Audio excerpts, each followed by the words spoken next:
सगळ्यांना सांगतोय, पण काही लोक जास्त मला त्रास देण्याचा प्रयत्न करतात का, तर बाबा हा आमदार करण्यावाला आहे. तर काही विरोधक आता बोललं तर राग येईल काही लोकांना, फार विचित्र अशा पोस्ट टाकायला लागलेत. त्याला आपले बरेच लोक ते प्रत्युत्तर करतात, पण ते असं बरोबर नाहीये. मी या आझाद मैदानावरूनच इथूनच घडलेला आमदार आहे.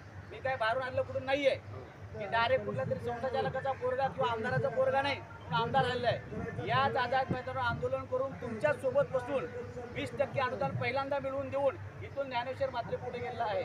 म्हणून मी कधी घाबरणार नाही, कोणाला नाही. मी सांगितले माझं राजीनामा पण देऊ शकतो, सांगितलं की नाही. पण आपल्यातल्या बऱ्याच लोकांनी सांगितलं की तुम्ही ते काचेच्या गिरणात चल आणि तुम्ही जर राजीनामा दिला तर आमचं कसं होईल म्हणून. नाहीतर मी माझं पत्र तयार ठेवलंय, देऊ का राजीनामा तुम्ही बोलायला देऊ शकतो, पण त्याने काय होत नाही.